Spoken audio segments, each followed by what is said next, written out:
voy a comenzar con esta presentación. En realidad esto prácticamente va de la mano a lo que mencionaba Lionel sobre el reporte un poco de los artículos. Y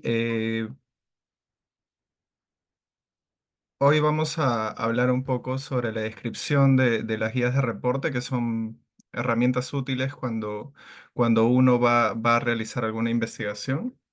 Hay muchas guías de reporte que pueden existir dependiendo del diseño del estudio. Vamos a enfocarnos un poco a lo que es más común en este tema de la investigación, que en este caso son los estudios observacionales, y también ver la problemática que hay al momento de reportar los estudios observacionales. Luego vamos a hablar un poco de qué herramienta utilizar, que en este caso es la declaración de Stroop, sus componentes, implicancias y limitaciones, y también un ejemplo sobre cómo es el uso de esta herramienta al momento de realizar la investigación. Entonces, para comenzar, hay que tener en cuenta que nosotros tenemos una gama amplia de diseños de estudio.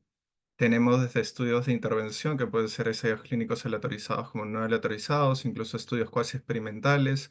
Tenemos también por el otro lado, que son los estudios observacionales, donde el investigador no genera ninguna aplicación de alguna intervención. Y en este caso podemos distribuirlos en función a si tienen un grupo o no de comparación. Y en este caso conocemos mucho el tema de los que son estudios de casos y controles, estudios de cohorte y estudios transversales, además de los estudios ecológicos, ¿no?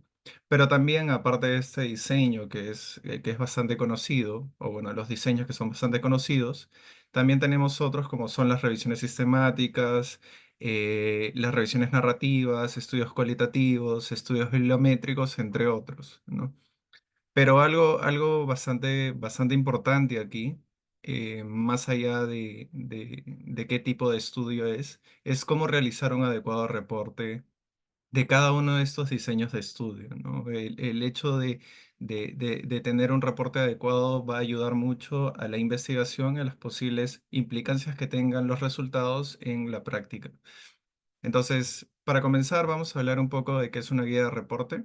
En este caso es una herramienta simple y estructurada, es realmente una lista de verificación. Son diversos ítems que están en donde están diversos componentes de lo que es un artículo científico, como son el título, el resumen, la introducción, métodos, etcétera. Y lo que permite es estandarizar la información que se presenta dentro de estos manuscritos, ¿no? Entonces, ¿qué es lo que va a brindar esta guía de reporte? Que los manuscritos o que los lectores que lean los manuscritos puedan comprender cómo se planteó, qué es lo que se hizo, qué es lo que se encontró y las conclusiones que se obtuvieron, ¿no? Muchas veces nosotros podemos leer diversos manuscritos y no tener conocimiento de cómo se llegó a ese resultado, y muchas veces eso genera implicancias en si yo quiero hacer un estudio bastante similar, no lo voy a poder hacer porque no sé cómo lo midieron. Además, una guía de reporte proporciona una lista mínima de elementos que debe contener un manuscrito, y también justamente con estas guías de reporte se presentan, juntamente con esto, eh, manuscritos con el desarrollo y explicación de cada uno de los puntos o ítems. La guía de reporte, y es algo muy importante poder tenerlo en cuenta, es que está destinada a garantizar un buen reporte de los estudios, pero no implica que el uso de este tipo de guías vaya a mejorar o dé una alta calidad a la investigación, una alta calidad metodológica. Entonces hay que tener muy en cuenta esto, ¿no? Estas guías de reporte lo único que van a decirte es cómo son una ayuda de memoria a lo que debería tener un manuscrito, más no le va a dar una calidad adicional metodológica a tu estudio. ¿Por qué utilizar una guía de autorreporte? Creo que Jonel mencionó un poco sobre la replicabilidad de los estudios y realmente es esto, ¿no? Lo que va a mejorar mucho es que los estudios que se hayan realizado y tengan un buen reporte dentro de lo que es métodos, hallazgos, etcétera, puedan ser reproducibles a un contexto distinto. Una presentación también insuficiente puede traer obstáculos para la síntesis de evidencia. Muchas veces, cuando no se tiene una buena definición de lo que son las variables, tanto desenlace como exposición, o muchas veces no se tiene en cuenta la definición clara de los criterios de elegibilidad de los participantes, eh, tendría dificultades para poder incluirlas en una revisión sistemática, ¿no? También permite a los lectores que puedan evaluar tanto las fortalezas como las debilidades de los estudios y la validez de los hallazgos, ¿no? Entonces, eso también, eh, para una evaluación crítica, un análisis crítico a partir de los lectores, una guía de autorreporte puede ser muy útil para poder identificar fácilmente cuáles son los sesgos, cuáles, si es que realmente se evaluaron factores o confusores dentro de un análisis. O de un proceso analítico que van a servir también al momento de poder em, conocer los resultados de los estudios, ¿no? Y una presentación inadecuada de un estudio, en este caso un inadecuado reporte de los estudios, dificulta la aplicación sólida de los hallazgos en lo que es la práctica clínica. Muchas veces los clínicos o la parte clínica enfrenta dificultades para saber, por ejemplo, cómo fue definida la intervención en función al dosaje, en función al tiempo en el que se da algún tratamiento, las dosis, etcétera. Entonces, muchas veces al momento de poder tener una base sólida de conocimientos sobre algún tipo de intervención en estudios que realmente no han reportado adecuadamente eh, aspectos claves de la investigación, pueden tener implicancias, ¿no? ¿Cuáles son las problemáticas sobre las guías de reporte? Bueno, eh, muchas veces se basa en el desconocimiento de la existencia y la utilidad de las guías de reporte. Vamos a ver más adelante que bueno, hay revisiones sistemáticas que se han realizado o estudios bibliométricos donde la mayoría de autores o las visiones de los autores es en función a que estas guías de reporte sirven como una herramienta para medir la calidad metodológica de los estudios y eso es inadecuado, ¿no? O en su mayoría no saben lo que es una guía de reporte, no, nunca la han utilizado o simplemente eh, no la han podido conocer en su momento, ¿no? Además de esto, los revisores de los manuscritos a menudo tienen dificultades para cumplir con los estándares metodológicos propuestos.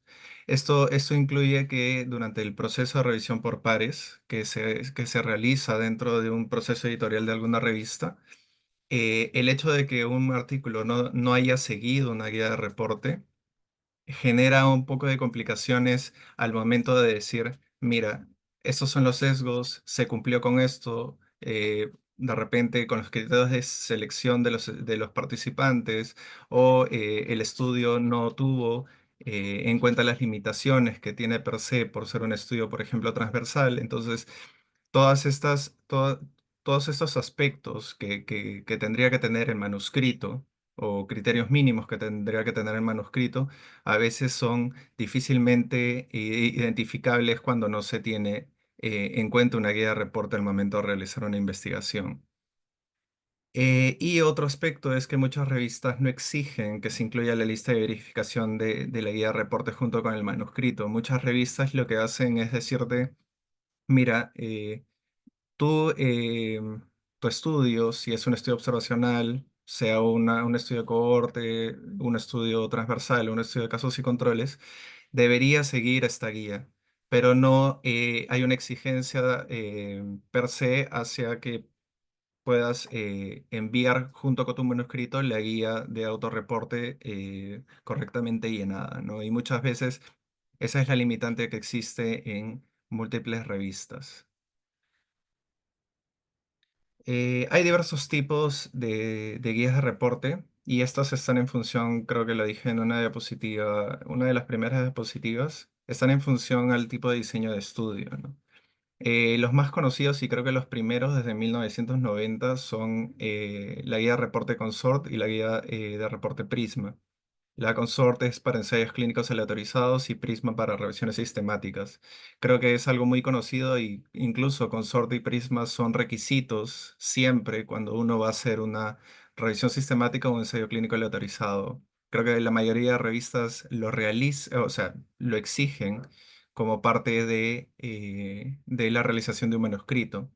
En cambio, las otras no están del todo eh, obligatorias al momento de poder someter tu manuscrito a alguna revista.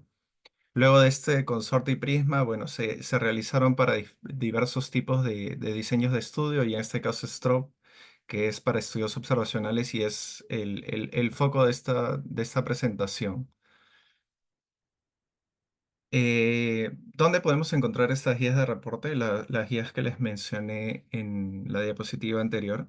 Y es que Equator es un repositorio de guías para reporte de estudios epidemiológicos que ya se ha establecido desde el año 2006.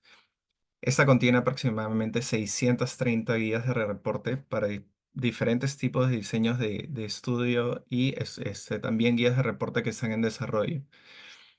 Incluso muchas de las guías de reporte que ustedes han visto en la diapositiva anterior tienen extensiones y esas extensiones están enfocadas a diversos componentes de un estudio o posiblemente a diversos enfoques que se le pueda dar a un estudio de investigación.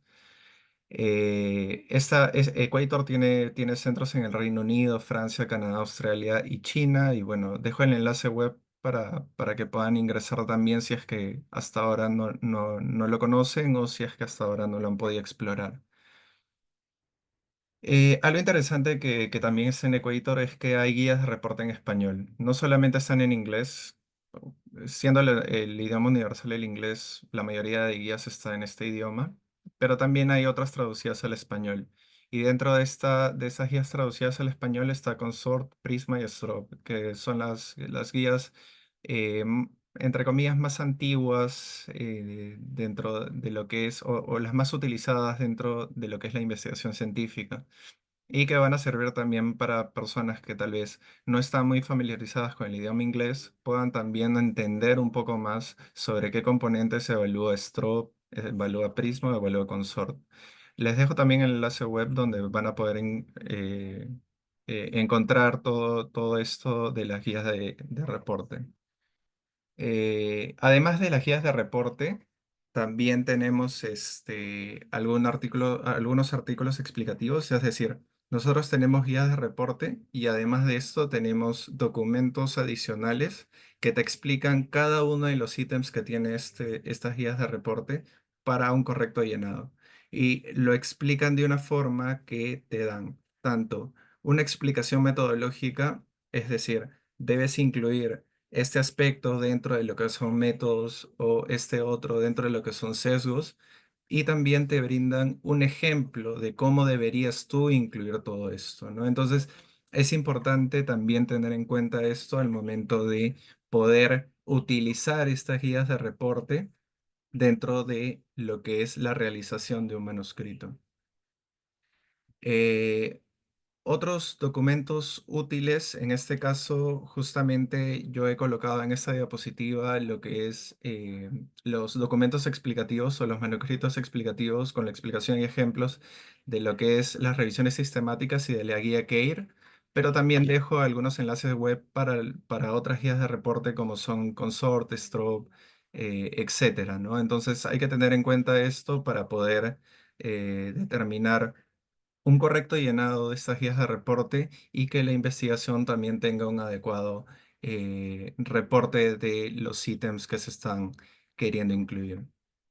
Y como lo mencioné anteriormente, estas guías están en constante actualización. Normalmente las guías eh, se establecen en un año, pero pueden salir versiones o extensiones de cada una de estas para diferentes tipos de estudios y para diferentes tipos también de los componentes. Por ejemplo, en Strobe se tiene algunas extensiones para lo que son estudios de Mendelian Randomization, que es la aleatorización mendeliana.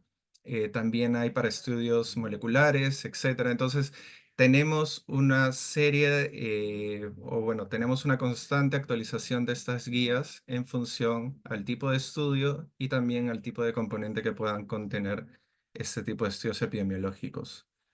Entonces ahora nos vamos a basar en lo que son estudios observacionales. Creo que ese ya viene a ser el foco principal del estudio y es porque, bueno, acá tenemos otra vez este mapa conceptual donde podemos visualizar que estos estudios observacionales, el grupo de comparación es la principal diferencia entre ambos, pero también tenemos que tener en cuenta que las guías STROP están muy fijas en lo que son estudios de casos y controles, estudios de cohorte y estudios transversales. Los estudios transversales son muy útiles, ya sea porque gran parte de la investigación sobre las causas de enfermedades se basa en estudios de cohortes, estudios de casos y controles o estudios transversales, como lo mencioné previamente. También los estudios observacionales tienen una amplia gama de propósitos. Nosotros podemos tener desde el descubrimiento de nuevos hallazgos hasta la confirmación o refutación de hallazgos previos o la formulación de hipótesis. Entonces, nosotros tenemos que tener en cuenta todos estos aspectos cuando estemos frente a un estudio observacional, ¿no? Eh, Muchas veces nosotros creemos que la única forma de evaluar algún aspecto importante dentro de lo que es la investigación científica se hace a partir de un ensayo clínico aleatorizado, pero por temas éticos y por temas también económicos, muchas veces los ensayos clínicos no son del todo adecuados. Muchas veces cuando se quiere detectar eventos adversos serios o muy raros en este caso, o tardíos de los tratamientos cuando hay un tiempo de seguimiento muy prolongado donde ya el costo es muy amplio, los resultados de estos estudios observacionales son bastante útiles, ¿no? Y también pueden ser utilizados dentro de lo que es la práctica clínica. Em, y esto es justamente el tercer punto que les estoy mencionando, ¿no? O sea, si bien los ensayos clínicos muchas veces están dentro de lo que es la pirámide de la evidencia como uno de los principales o uno de la forma de evidencia mucho más sólida, a diferencia de los estudios observacionales, pero también hay que tener en cuenta que no siempre se va a tener la disponibilidad económica, logística y también en el tiempo para poder realizar ese tipo de estudios. ¿Cuáles son los problemas en el reporte de los estudios observacionales? En este caso, en la investigación eh, de estudios observacionales, a menudo la falta de información importante es un problema sustancial. O esta información tampoco es clara. Por ejemplo, hay muchos estudios en los cuales los criterios de elegibilidad de la población no son adecuados o no son bien definidos, ¿no? Entonces, tú puedes introducir sesgos de selección únicamente con la falta de una adecuada definición de tus criterios de elegibilidad. O muchas veces también, sobre todo en los perdón, en los estudios de casos y controles, el hecho de que definas adecuadamente a los casos y a los controles y veas cuál es la fuente o la población, el source population dentro de lo que es estos estudios, también creo que es una de las principales limitaciones que se tiene al momento de reportar, ¿no? Estos son inherentemente propensos a los sesgos y a los factores de confusión. Los sesgos son múltiples. Normalmente hay sesgos propios de un estudio transversal, la falta prácticamente de una medición constante a lo largo del tiempo, o sesgos que pueden ser por un sesgo de selección, de mala clasificación, un sesgo de recuerdo que ocurre muchas veces en ese tipo de estudios transversales, y los factores de confusión, ¿no?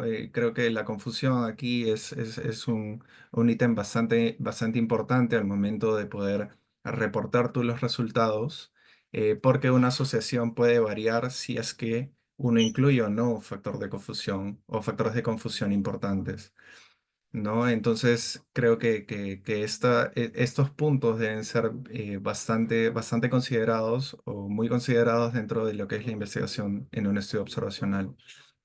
¿Y por qué la confusión? Porque muchas veces los estudios de, bueno, los ensayos clínicos aleatorizados tienen como diferencia la aleatorización, que prácticamente hace un balanceo entre la población entre ambos brazos, ¿no? El tratamiento y el grupo control.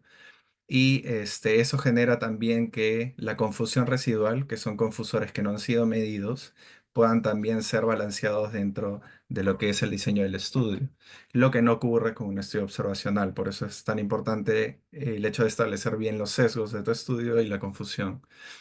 Y la identificación y discusión de las limitaciones de un estudio son una parte esencial del reporte científico, ya lo había mencionado previamente, pero insto también a que todos los investigadores que realmente el hecho de identificar y poder decir o declarar cuáles son las limitaciones de los estudios no es algo malo.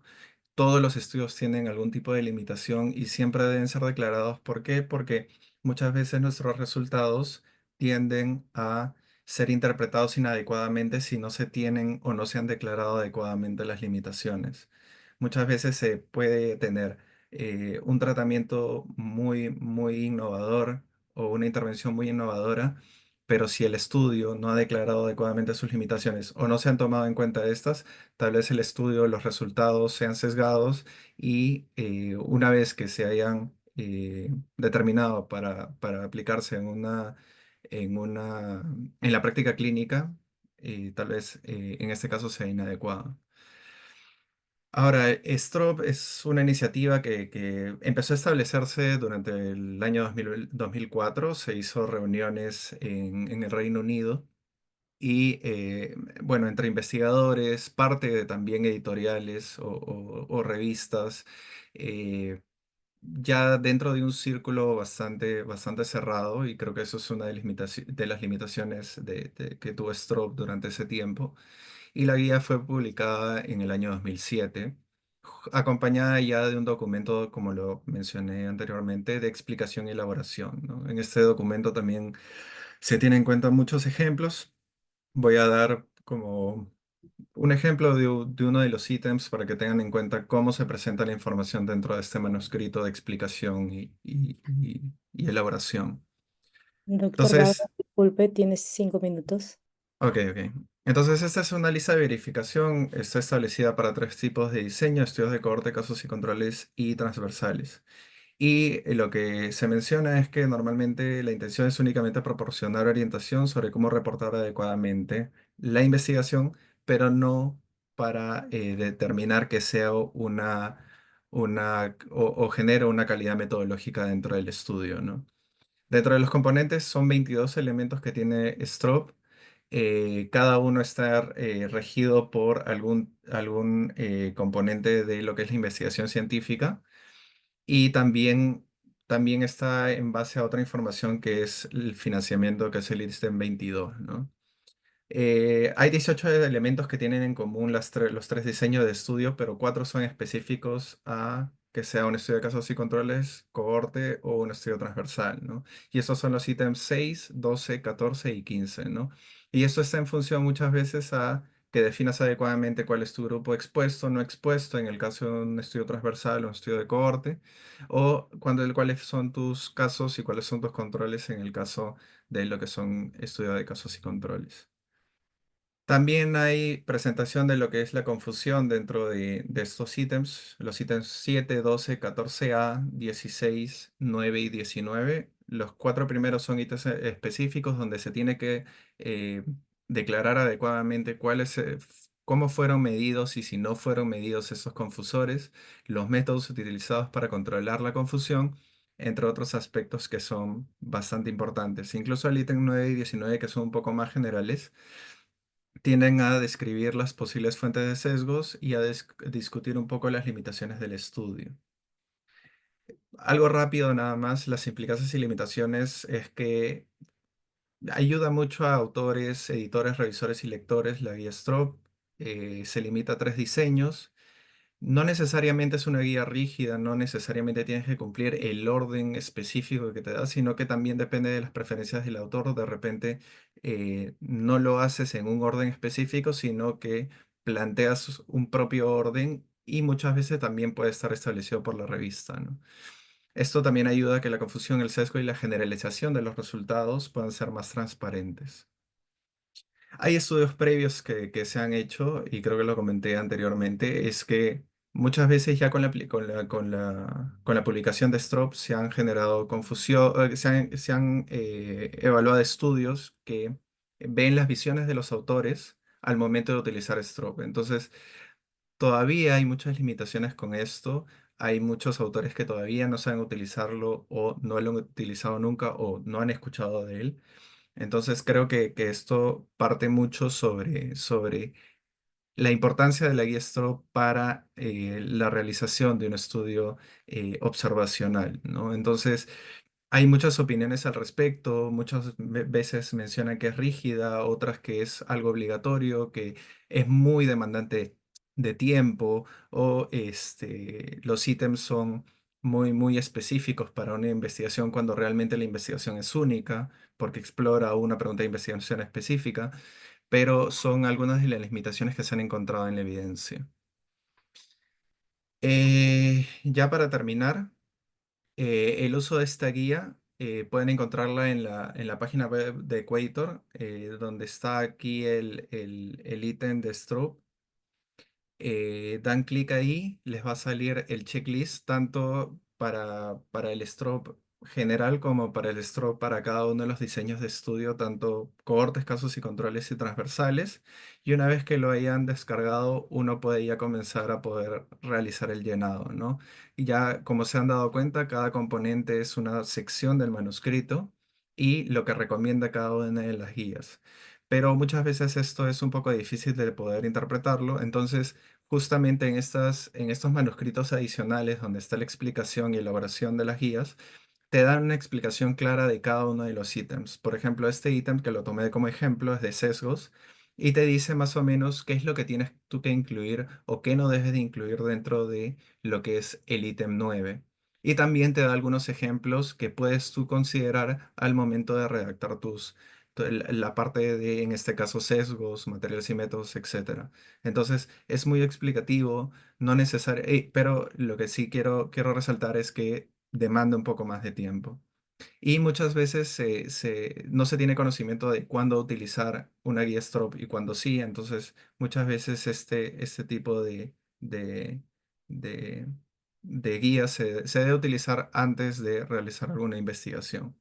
Y como conclusiones, creo que la conclusión principal es que Stroop es mucho más que una simple tarea de marcar casillas, que se ha visto en un artículo que se ha publicado recientemente, sino que también ayuda mucho a la investigación científica y muchas veces esa investigación científica aplicarla a la práctica clínica, ¿no? Ok, gracias.